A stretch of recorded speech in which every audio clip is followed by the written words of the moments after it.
Welcome to Tech Intersect. I'm your host, Tanya Evans, and my life and work exist at the heart of law, business, and technology. Yeah, I've earned a few fancy titles and degrees over the years, but the bottom line is I'm a writer, speaker, teacher, and lifelong learner, and I'm really excited that you've joined me on this journey. So what is Tech Intersect? Well, it's authentic, empowering conversations with really interesting guests who demystify complex topics to prepare you for the future, because your future is now. And it exists where law, business, and tech intersect. Get ready to listen, learn, and leverage. Let's get started. In this episode, we welcome Charlie Oliver, the founder and CEO of Tech 2025. Her motto, be fearless and unapologetic in the fierce pursuit of your goals and be just as passionate about helping people. And she doesn't just talk the talk, she walks the walk. She's leveraging her vast experience in traditional and digital media and strategy, in entertainment and in law, and certainly in technology, to educate entrepreneurs and consumers on the next wave of disruptive, emerging technologies, the ones expected to drastically change our world in the next decade. She does so through live events and interactive workshops with industry experts, and she also has a fantastic podcast. Charlie offers a ton of value and great information in this episode, so let's get started.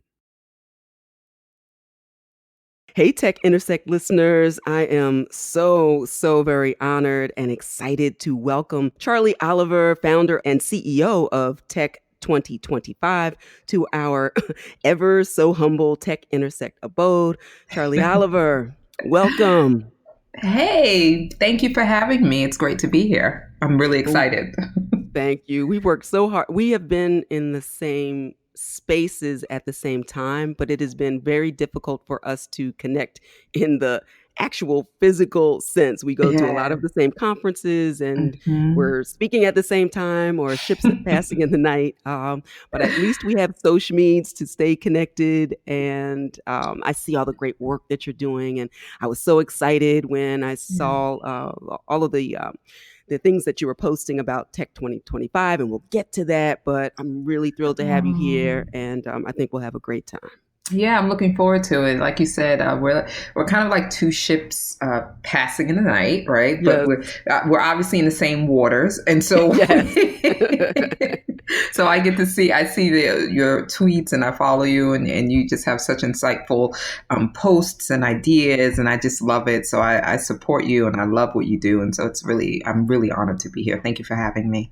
Absolutely amazing. So let's jump in. So where I want to begin, because I love origin stories, and I'll start and preface it by saying, when people hear about my background and expertise, you may or may not know I'm a former professional tennis player. A lawyer by day, poet by night. That's a whole other thing that we could talk about as well. Yes. Law school professor turned associate dean, and at all times the CEO of me, and an entrepreneur. I know you share that as well. Yes. And when people hear that lead up, they always they marvel in some sense at the varied and various experiences that brought me to this point. And as I reviewed your background and expertise, I'm really thrilled to share that, and I want my listeners to hear it from you, because I think it's really valuable for them to hear how, there's no wasted effort, and you may not know how all of these disparate pieces fit together. And by the end of this episode, they'll really see how your background and experience informs what you're doing now. But give us the lead up, the Charlie Oliver lead up of everything from, all of those background experiences in traditional media, TV production, all the things. Talk to us. Oh, wow. Okay. So it's really funny because inevitably, whenever someone asks me to talk about my background, I'm always told that I downplay it. right? Oh, They say, well, I'm gonna oh, check yeah. you. I'm gonna check you for You that. watch it? Oh, okay. Well, let's do this then. Okay, there we go. I got you. Okay. I Mm, think, as and you can maybe relate to this as well. When you are living life and you're doing your thing, you're living it, right? And you right. reach a certain age when you look back and I look back and I go, wow, I've done some things, I guess. And then other people are like, wow, you've done some things. And I'm like, Mm, okay, interesting. So when the reason I think one of the reasons my background is what it is because I came out at a young age. At 17, I was working at BBDO in New York City and I had my own wow. apartment. Yeah. And that wasn't even my first job. Actually, my first job was working at Amalgamated Bank when I was 14 years old. Mm, And, wow. and so, I came out young and I started working in advertising and in media and went through different positions and different things, trying to find myself. I was young, and then Right. at the age of like 19 or 20, ran out to LA thinking I wanted to be a writer Right. and I had the privilege of working on a lot of TV shows with a lot of the legends or greats, as I call them.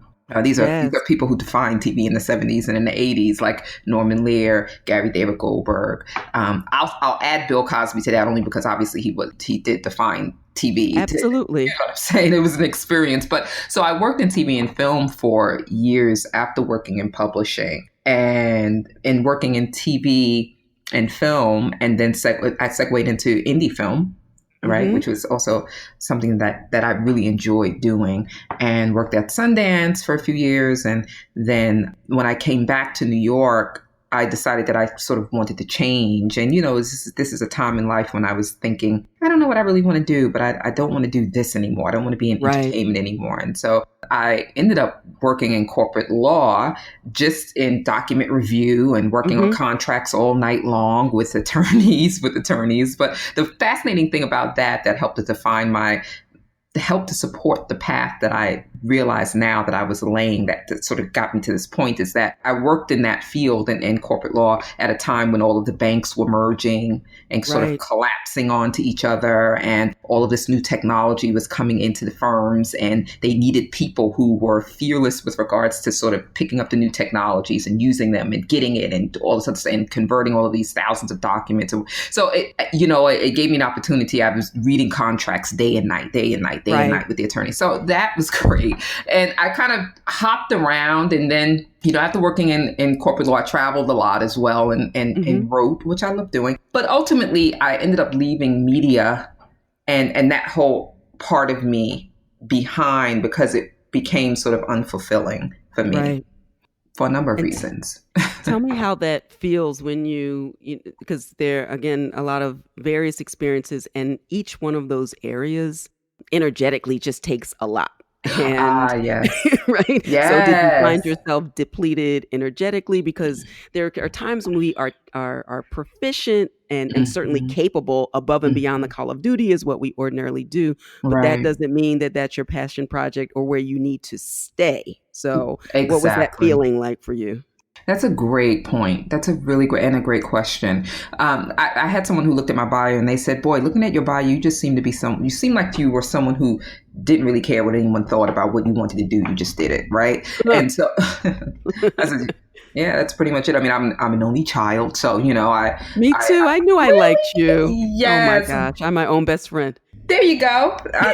Self love. Okay, so I certainly don't have a problem, or I'll say this: I'm not one who feels the need to be led by a group or to seek approval for everything that I do. So the moments when I do make these big shifts in my life, it has been because where I had become extremely uncomfortable or Mm, unfulfilling, and I just knew I had to go. And so with entertainment, with traditional media, as I'll call it, that's what we used to call it, in TV especially, I was oftentimes the only Black woman in the writer's room. right. Okay. And I mean, I had a great time. I learned a lot. I was able to contribute and do things and hear things that I knew other people weren't hearing. you know? Right. And after a while, I mean, the question you're ultimately faced with the same question again and again in life. And that is, who are you and who do you want to be? And is what you're Mm, doing serving either one of those things? And if the that answer is is right. no, Right. I gotta Right. go. Right. Okay. Right. right. Right. And sometimes you don't even know in the moment why it's no longer serving you. And you're like, well, I love this. It was a passion, for a couple of years, and now I detest it. It's aching. It hurts. I don't want to do it anymore. And so, so to that, in that regards, I think it's really important. And one of the things that I think for my life that has guided me is the necessity to listen to that voice and to allow myself to feel that pain of discomfort, and then know how to get up and move on when I need to. And then looking back, I realized, I go, wow, but thank God I did, right? And that's not to say that every move was perfect. Right. But it was necessary and to get me to where I am today, That's wherever really that is. powerful. Really, really powerful, because it's always about moving forward. I was telling someone recently, and I use this to lead my direction in my own life, that you are either moving forward or back, that we're constantly dynamic. It is not static, this experience that we are having here on this earth. Exactly. And, it's no wasted effort. It's well, I've made some poor decisions, but that's a story for another day. But there is you have new information, you get to make a new decision is the point, right? Absolutely. Absolutely. And to that point, I mean, there are a lot of times when we take one step back and then two steps forward, right? I mean, so, there was a brief moment of time when I was actually homeless for like several months, almost a year, actually, when after the market crashed in 2008, I felt like, I had my first startup, my first tech startup, right? And it was really hard to fail at that, because I didn't think that I could fail like that. I learned at that point in my life what it means to be arrogant, young and arrogant, right?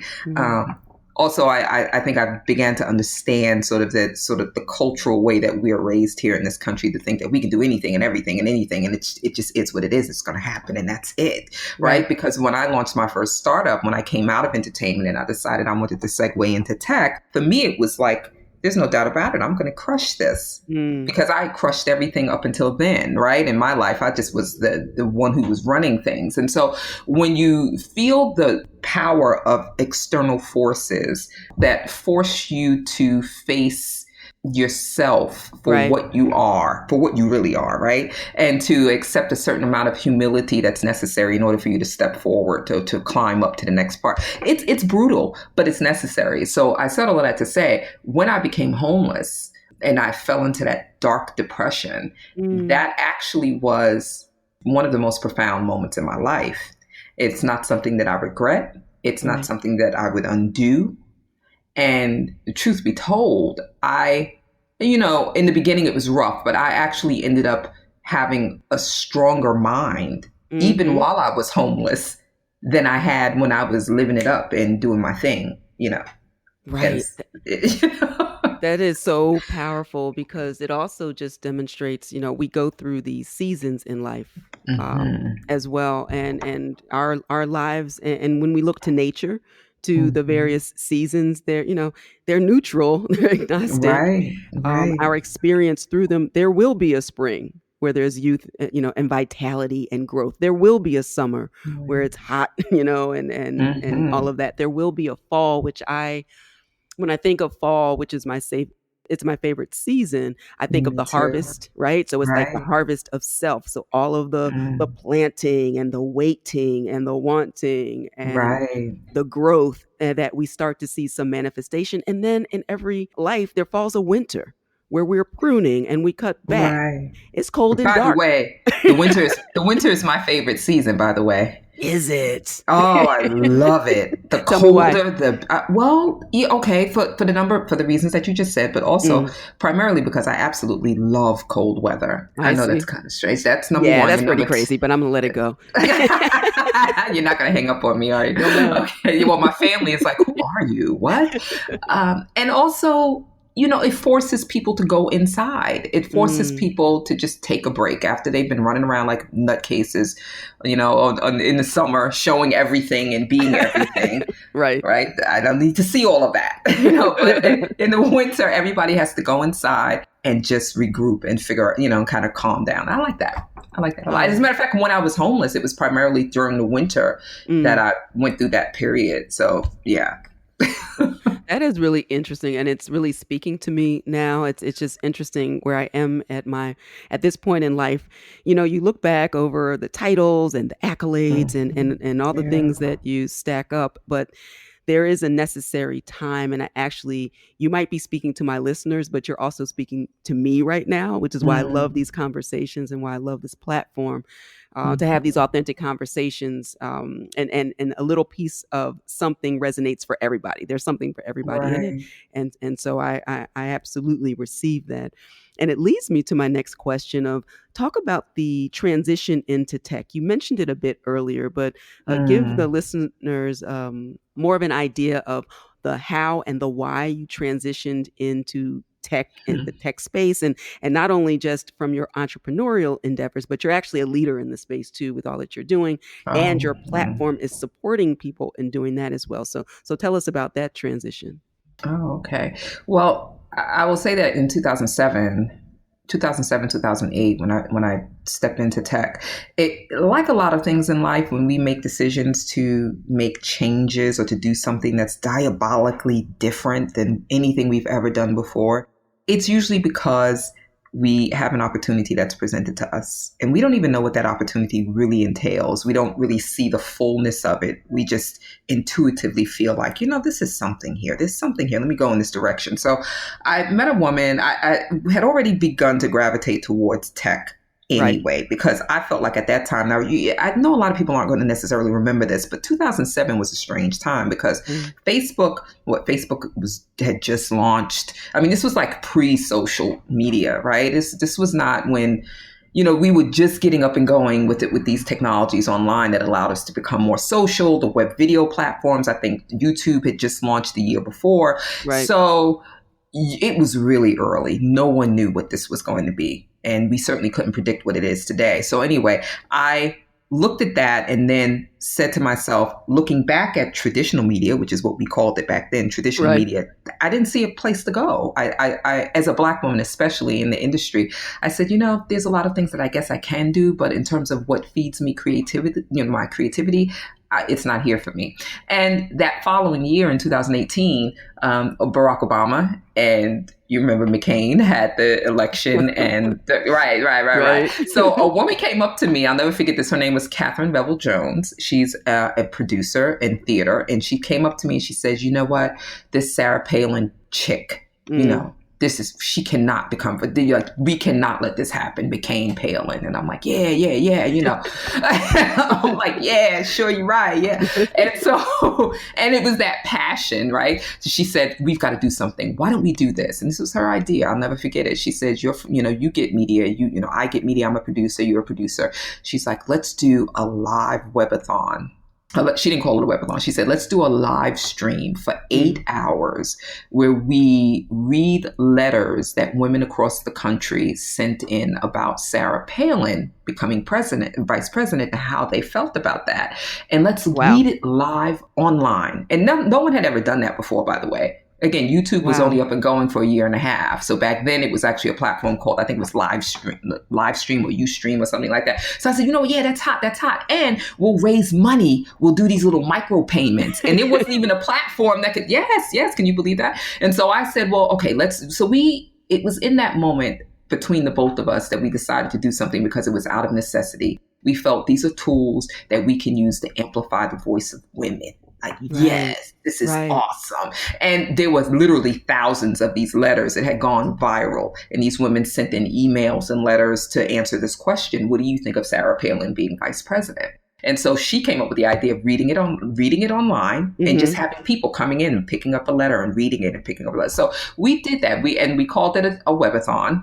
And we did that for 8 hours live online, and we just invited all of our friends and the actors in the community and everything and the writers, whatever, and they just came in and there was a line out the door and they would stand in front of the camera, and this was live stream and it went viral, and it made number one on Twitter for trending. And this was back in Wow. 2008 before it had even, right? So that left an impression on me. And I had people sort of emailing me and say, oh my God, this is amazing. Look at what you guys did, and you were reading letters from women across the country. So anyway, that left an impression on me that I think is something that carries me through to this day. And I'm really appreciative to Catherine for that, because it was her idea. And it forced me to see the real potential of these platforms, even beyond what I thought. So I decided, well, my first startup is going to be a web video platform. And that's what I did. I launched Startup Talk TV, which was a web video platform for talk shows. Mm-hmm. Because remember, back then, talk shows were really popular still, the late Absolutely. night TV shows. Right. Mm-hmm. You couldn't just watch them on YouTube the way you could today. And so it was a platform for that. And the idea was that I would give D-list and C-list celebrities the opportunity to do their own one episode of a talk show online that we would produce. And if the audience loved it and voted it up, they'd get to do another one. Otherwise, they'd be out. Right. So, wow. And and that was back then. And our first guest was Rob Blagojevich. Amazing. I got him to sign a contract with us. Boy, I was desperate. I was like, oh, okay, he's D-list, right? He's ready to go to prison. Let's get right. Or P-list as in prison. Right. P-list as in prison. And so, but that's the amazing. So here's the thing. This is the amazing thing about tools that are created that we do not understand what to do with, is that it forces you to push beyond the boundaries of even your own perceived limitations, right? And so I'm like, calling people in Hollywood, emailing them. I'm like, listen, let your people come on our show, and we actually got a lot of traction. But anyway, it's so funny. Robert Blagojevich signed with us literally a week before Trump signed him for Celebrity Apprentice. Wow, that's a hell of a get. That's a hell of a get. And do you know what he said to me? I'll never forget this, because my attorney was Italian. So my attorney was like, hey, Charlie, we got him. And we were just celebrating. Yay. And so Rob Blagojevich said this to me before he went to prison. He goes, I'm looking forward to being on Celebrity Apprentice, but like, I really, really want my own talk show. I really want to have, and I tapped that was the whole purpose of this. So to really be honest with you, the whole idea behind doing a web video show where I let celebrities come on and say, do their own talk show, it sounds crazy, but it's sort of the basis and the foundation of everything that I do, which is that I found that in my life, I am passionate for some reason. I don't know why. God help me, but I am passionate about helping people to have a voice on any platform that I can, to help them to express themselves in a way that's truest to themselves. We hope you're enjoying this edition of Tech Intersect. Our conversation will continue in a moment, but first, a word on an exciting opportunity. The Tech Intersect podcast is released to the public every Friday. And as an Advantage Evans member, you'll receive VIP first listen access as early as 48 hours before the public, and exclusive subscriber content. We're talking worksheets and ebooks, curated links, media, topic-specific content. Premium members are also invited to monthly free AMA chats with yours truly, and AMA stands for Ask Me Anything. We'll talk about the episodes, and I may also include a few special guests. Pro members receive all of that, plus AMA replay access. Advantage Evans membership adds substantial value to your listen, learn, and leverage podcast experience. And there are 3 ways to take advantage, see what I did right there, advantage of all that the Tech Intersect podcast has to offer. So subscribe now for as little as $5 per month. Cancel at any time. Find out how to get started at techintersectpodcast.com. And now, back to the conversation.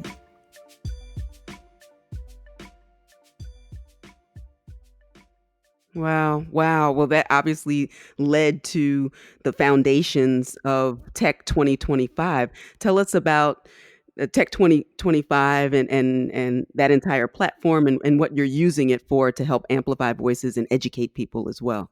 Oh, sure. It's a process. It is a process. So Tech 20. So after I did Art of Talk TV, that tanked. I went through my whole process, and then I launched. While I was homeless, I actually launched Surfresh Media, which is my digital media strategy agency, and I've been working that for 10 years, and it's been very good Right. to me. And we do branding and marketing and all that these wonderful things for enterprise companies primarily. Tech 2025 was birthed out of what I think is also was a passion, and that was in 2016. I read an article from that Craig Schmidt, Mm-hmm. who's of Google, chairman of Google, Oh, wrote. yes. Yes, he co-authored this article with Sebastian Throne, and they basically were pontificating about how wonderful AI was going to be, and Mm, they were basically saying, "Stop being silly, stop questioning us, stop all this fear mongering. It's going to be amazing. mm, Just sit back, and let us do what we're going to do." And that article infuriated me. mm. Um, it infuriated me because I know that even if, best case scenario, these technologies create a world that we could have only dreamt of, Right. our utopia, we're going to go through hell to get there. Mm. And we haven't even begun that process yet. We've been pretty comfortable the last 50 years. Not everybody. I mean, we've gone through a lot, but there will be people who will fall through the cracks. There are Right. people who aren't going to be heard. And so I became passionate about the idea of educating people, not just educating them, but getting them to see the unbelievable opportunity that's before us for them to finally get a piece of the pie, right? Right. That this is not Web 2.0 again, right? Where in 2.0, only a few got a piece of it, only a few Right. who, kept it amongst themselves. So it was that. And it was also, I sat in front of Mark Zuckerberg. I was 10 feet in front of him when he made the comment about Facebook. There's no way in the world that Facebook could have, had anything to do with Russian interference. And that was Mm. at an event. And that was the day after Trump was elected in 2016. And when I saw him make that comment, in his interview, and this was at an event, he was so adamant that there was no way that what he was doing could harm this world, that his platform could hurt the democracy, that I thought to myself, not only is it important that we educate people, Right. but if there's an imperative here, all of a sudden a sense of urgency came over me, because I thought, if we don't give people an opportunity to, number one, understand what's really happening, and then number two, to sort of get in on the action, then I think we're going to be screwed, Right. because they can't do it without us. Unlike 2.0, they were able to sort of build this whole world and these technologies without us, these platforms, in a way that kind of, benefited a few, even though we all sort of benefit from it in a way. Right. But I guess with regards to what's coming in these technologies that are coming down the pipeline, there's a leveling of the playing field to some degree. And the way that I put it is that there's a wide open window of opportunity, but it's closing very quickly. Oh, so well said. And as I think of I talk a lot about the future of work, about helping to Mhm, prepare people in general, women in particular, and women of color, mhm, even more mhm. specifically. How do we participate in this new economy in a way, as you said, that we just missed it completely Yes. at the Web 2.0 level? And so when I think of blockchain and distributed ledger technologies and AI and Mhm, ML and augmented reality and virtual reality and all the realities and the fact that data is, as they say, of course, the new oil, and that mhm. we're just in a technology driven society, and we're, as you said, moving at, it's just a meteoric clip. Right, we Mhm. plodded along for centuries, and then we Right, started this uptick, kind of like mid 20th century, and then at the end of the 20th century, things really started to take off. And now look at where we are, and we can not even imagine where we're going to be. But it's right. this moment in time, whether you're technologically proficient is not or not, you don't have to be a coder, but you do have to participate and prepare yourself for where we are and where we are going.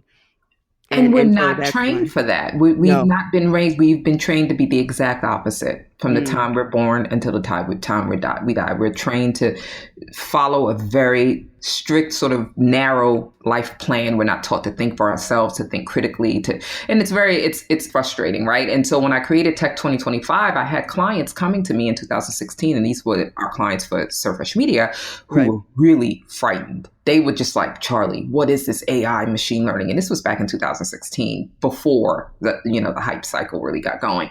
And I joke around because I'd say to everyone, that was the first time that I really started to see fear in the faces of rich white men.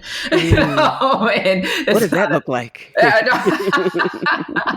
It's really funny. Well, I love to say because it's funny, but it's true. It's like they knew that this was different. This was going to be different. And so with Tech 2025, there were a few ground rules that I laid for Tech 2025. Number one, the reason I call it 2025, or I targeted it that year, was because when you listened back in 2016 to all of the developers, not all of them, but when you listen to interviews or read interviews from the people who were developing these technologies back then, and the question always comes up, well, when, the technologies are still nascent, when will they be ready for prime time? When will they become mainstream and really sort of bring to fruition all that they promise? And most of the developers of these technologies, and I'm talking about like 8 or 9 technologies, from 3D printing to VR, AR to AI to machine learning and everything, blockchain, they all were saying, about 5 to 8 years. Right. And so I'm like, whoa, that's like 2025. Right. And then I started thinking to myself, that's just that, it could be 20 to 30 for all I care. But the fact of the matter is, if all of these technologies are developing all at the same time, and they all are truly disruptive, not just to our businesses and our way of life, but to the nature of our reality and how we define reality. If even 2 of these technologies come to sort of the full fruition of what they can be or what the promise of them is, then we're screwed by 2025. If that's the case, that doesn't give us much time. Right. To prepare and to absorb this, right? In the past, when we had the Industrial Revolution, we had like 100 years to sort of absorb the shock of it, right? And now you got like 2 minutes, And so, and so that's a lot of what this is about. And I saw myself, because I work in events and I've been doing events for 10 years, corporate events to, business tech events or whatever, for clients. I didn't want this to be about events where you just come sort of sit on a panel and talk, but rather where you have the audience participate in problem solving along with the speakers, who are pretty smart people too. But my money, when I stand in front of the audience and I say, we need to have this conversation, is on them coming up with amazing ideas and realizing that they actually are the solution to the problems that the people developing these technologies are seeking. They're just underutilized. Right. I can tell that, there's so many things. I could talk all night, but I know we're coming up on the edge of time. And I want to tie some of the things that we've talked about together, particularly given the direction and the future of Tech 2025. And so you teed it up very nicely. I see you have some really interesting events about technology leadership and algorithmic bias and injustice, which is critically important.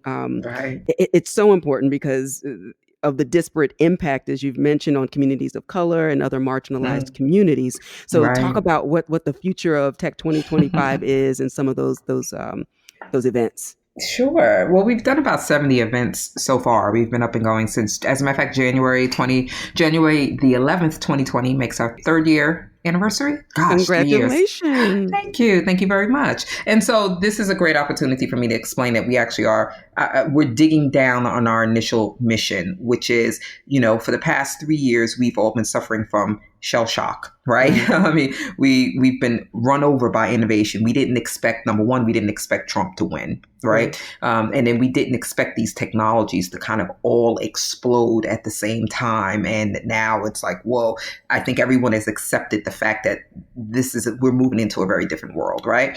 So our goal at Tech 2025 now is to switch gears a little bit to say, okay, we've been sort of run over by the innovation train for the past 3 years and all of these events that are happening. At this point, everybody should be pretty much on the same page that things are changing. The jobs are going and coming, they're changing, and we have to prepare. So the question that we're asking everyone who participates in our events, in our community, our members, our, partners, is what are you doing over the next 5 years to prepare for what's coming, right? Right. Like, what's your strategy?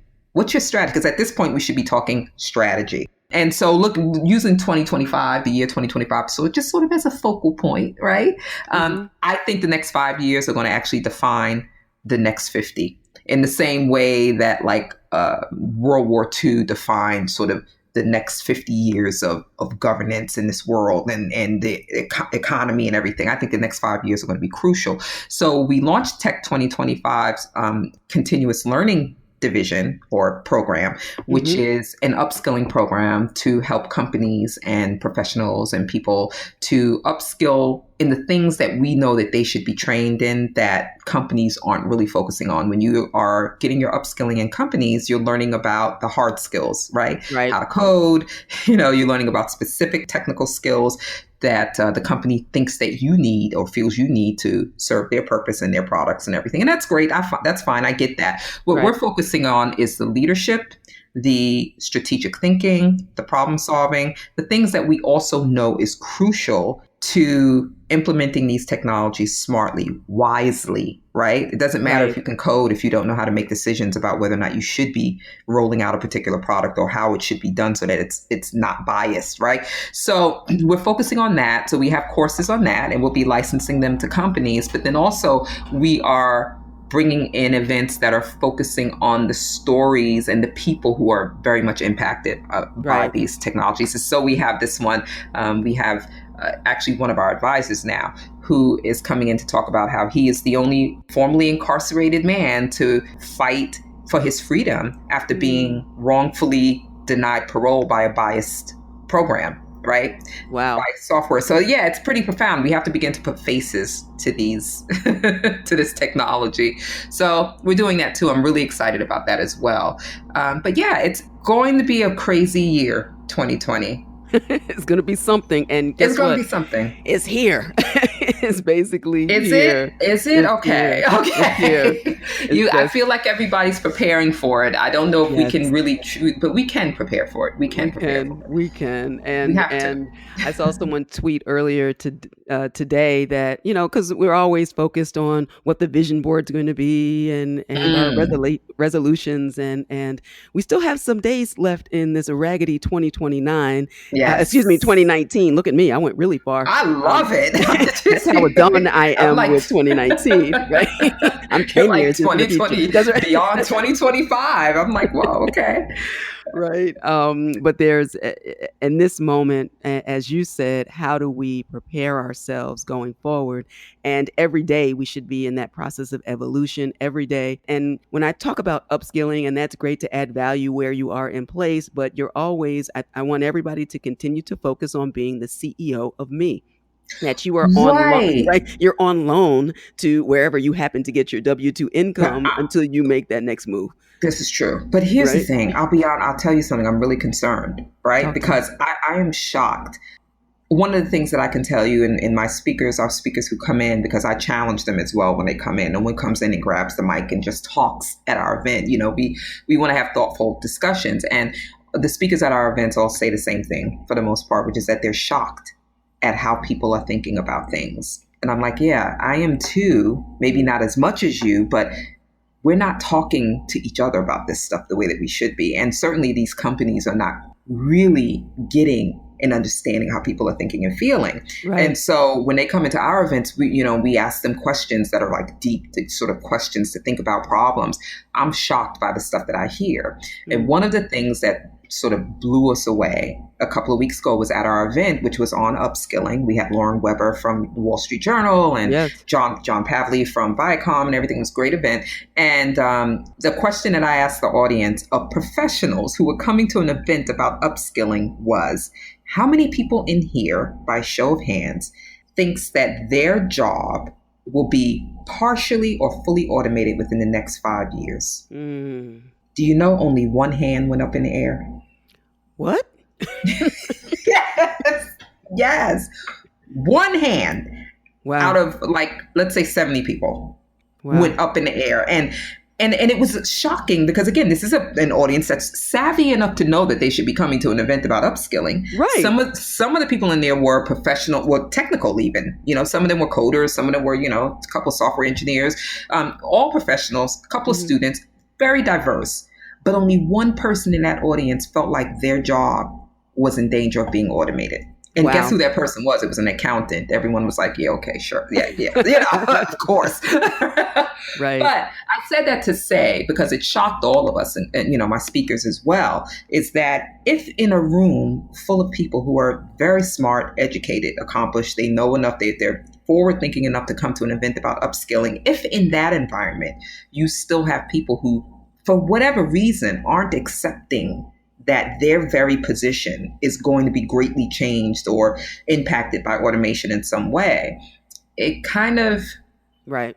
it's almost like a cognitive dissonance. It's like, what's, are we seeing the problem? Are we really seeing what's ahead of us for what it is? Right. And if not, what do we do to change that? Well, I think what you are doing, and I'm certainly not only a lifelong learner, but very invested in educating and lifting as I climb. And that's how we're going to get there collectively. And if we Mm. don't get there collectively, it's a wrap anyway. We Yeah, have to do this work together, and exactly. it's just beating the drum, and I say that intentionally to get people's attention and get them on board and moving forward in something, figuring out. Many of us have made this substantial investment into education, into whatever path we have leading to this moment in time. How do you Mhm. leverage what you already know to be Right, viable and relevant and damn near indispensable with the future of work that we're talking about here? And that's the mission right right. now. That's it. That's where we are. It's mission critical, mission critical. Absolutely. But I really do believe we're up to it. I Yes, just think it's going to be uncomfortable, and it should be. it should be, Maybe because that prompts you to move, right? move that booty. Exactly. Well, as people are getting ready to move themselves in the right direction, tell people how they can connect with you, learn more about Tech 2025, and get their entire lives together. Oh my God. No Well, pressure. No pressure. it's a lot of pressure, right?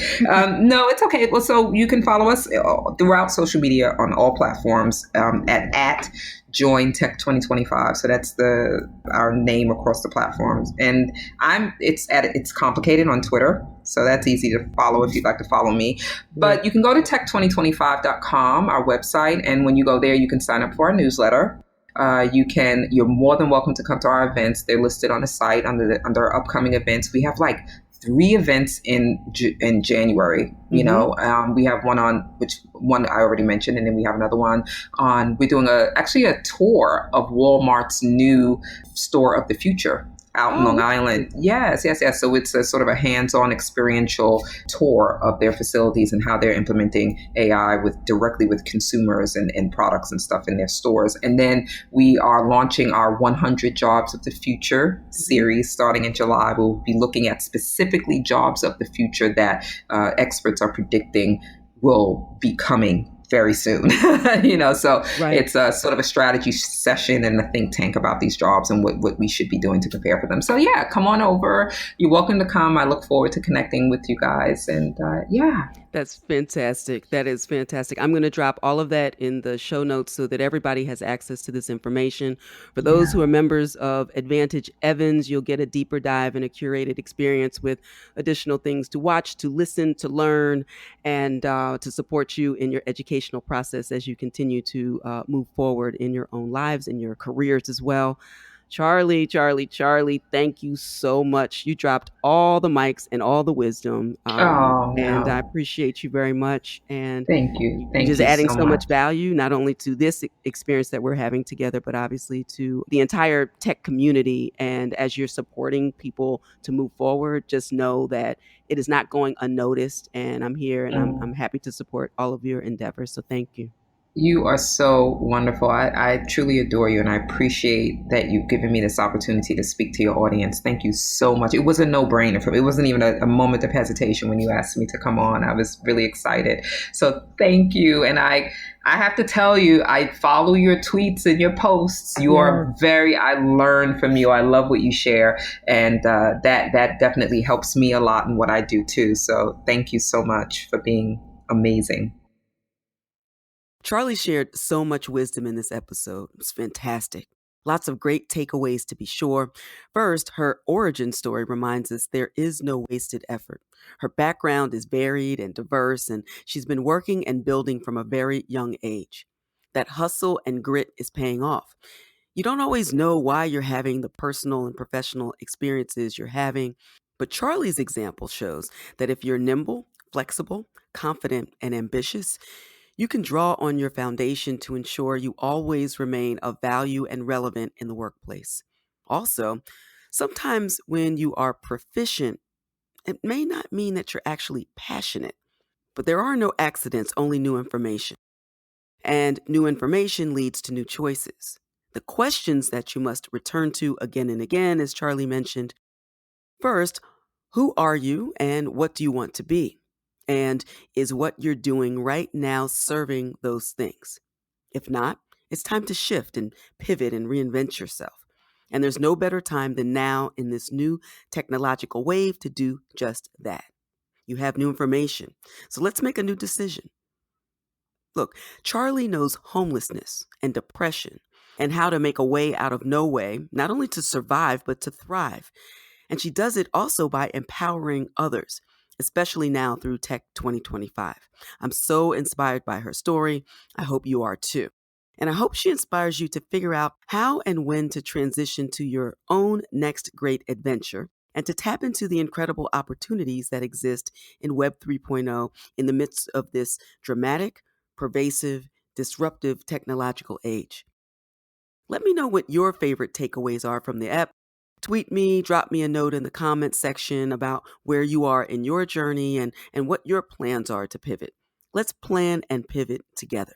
I look forward to hearing from you. Until next time, continue to shine. Stay in touch with host Tanya Evans via your favorite social media. On Twitter at TechIntersect and on Instagram via the handle TechIntersect. This podcast has been produced by Stephanie Renee for Soul Sanctuary Incorporated.